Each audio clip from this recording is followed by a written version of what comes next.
Hello again, everybody, and welcome to another segment of Hollywood Memories. I'm Dan Roberts, the publisher of the Vegas Voice, and I have the best job in the world when I co-host this segment with our Hollywood Memories columnist, the other woman in my life, the one and only Beverly Washburn. Thank you, Dan. That was pretty good, huh? Yeah, thank you. That was just on the spot and like that. I only paid him $20 to say all that. Yeah, Beverly, again, I thank you so much for allowing me to co-host.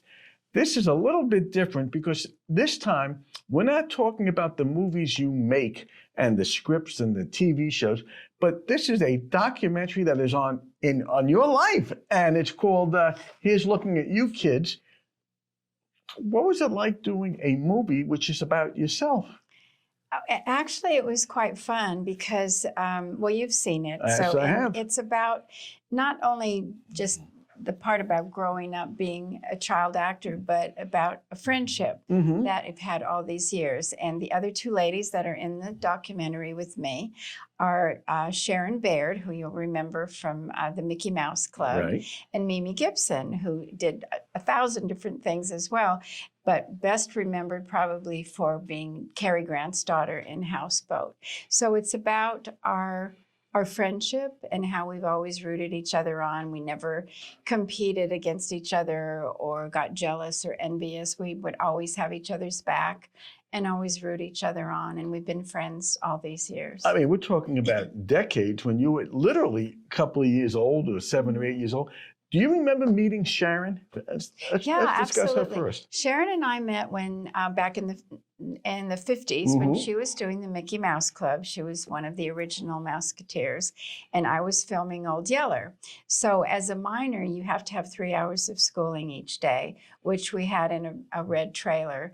And just from the moment we met, we just clicked and had fun together, and we would have school together every day and then go into our respective sets. They would go into the Mickey Mouse Club show, and I would go into the Old Yeller set. And we just remained friends all these years. And Mimi, she's such a wonderful child actress. And I'm older than she is, so we never competed against each other, but we knew of each other. And then by some fluke, a few years ago, somebody was writing a book about film noir. And they contacted Mimi and they contacted me and asked each of us, they asked me, do you remember Mimi Gibson? And I said, of course I do. I admired her. She was a wonderful child actress. And he said, well, let me give you her number. And I said, oh, she won't remember me. And he says, oh, she'll remember you. She remembers everybody. So I called and we just kind of clicked again. And then she moved here.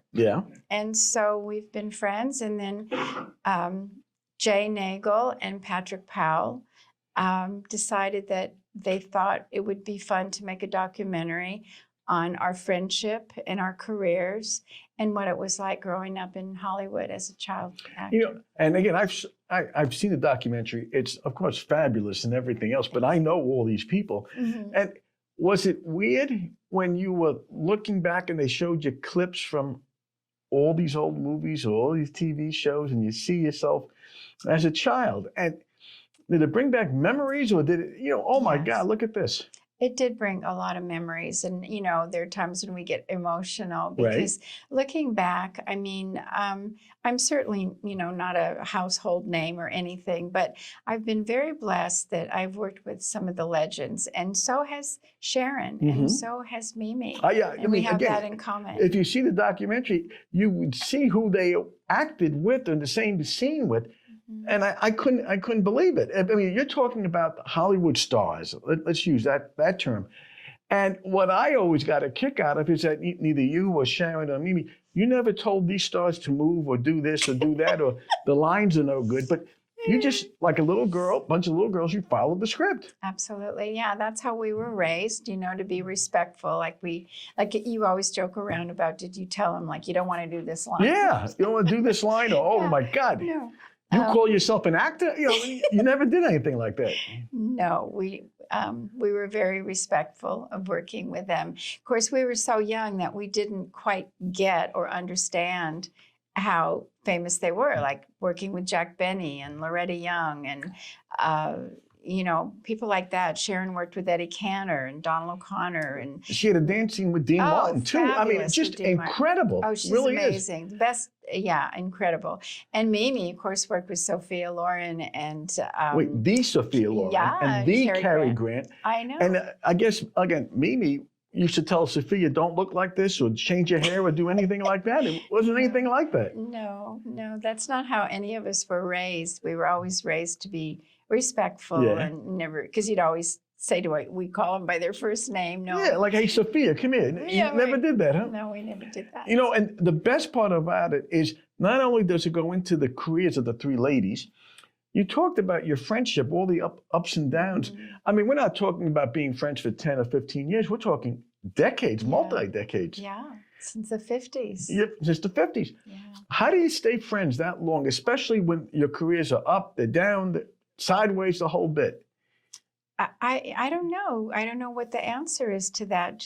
We just love each other like sisters, and it's just really nice we have a lot in common because of, being child actors. Mm-hmm. But outside of that, we all have friends that are not in show business, and they're equally our friends. So,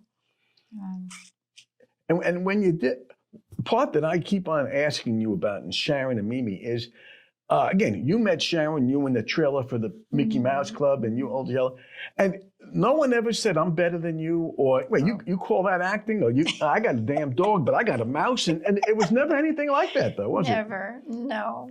No, we always had each other's back. We always loved each other and supported one another, and we do to this day. Yeah, and so making the movie, was it documentary? Was it fun? Was it all-consuming? Was it, "Oh my God, look at this," and and that? It was quite fun. Actually, at the time, Mimi was living in Los Angeles, and Sharon was living in Reno.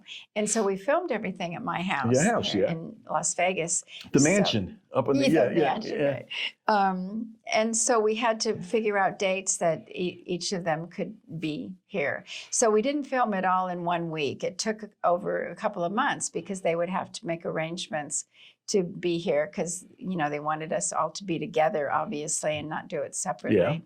Yeah. So that was quite fun. And then when Mimi was here, she thought Vegas is kind of cool. Yeah. She well, not cool literally. Yeah. She moved in, I guess it was July when it was like 1,000 degrees here. But she loves it here. And Sharon has lived in Reno for many years, like over 30 years. But she comes here as often as possible, and we still get together a couple times. What I got a kick out of, because I know all three of you, is that when you were on camera, it was just like three ladies gabbing and going on and on. Yeah, that's what they wanted us to do. It was not scripted. We would just sit and talk and reminisce about some of our memories, and hopefully people would find it interesting. Oh, there's no question. We didn't want to put anybody to sleep. No, far from it. No, it is really a fascinating documentary about three ladies starting as girls, little girls, how they grow up, how they were in show business with the best #1 actors and actresses in Hollywood at the time. And you stayed friends and you formed a friendship, which is, again, I just find it remarkable. If people want to get a copy of the movie documentary, how do they go about doing it besides calling the Vegas Voice? They can do it through the Vegas Voice. Right.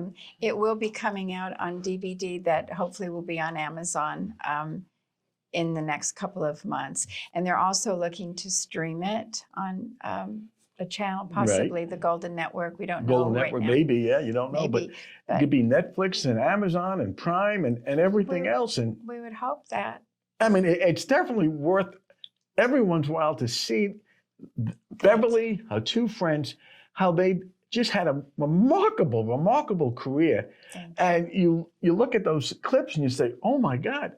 And it shows you how lucky I am, because just to sit next to you on a given day at everything you've done is just really remarkable. You're so sweet, Dan. Thank you. Well, and again, I thank you so much for putting up with me. We're going to have you for more segments. And this is Dan Roberts for the Vegas Voice, Hollywood Memories, Miss Beverly Washburn. And I thank you again. Thank you, Dan. And we'll see you next time. Thank you, everyone.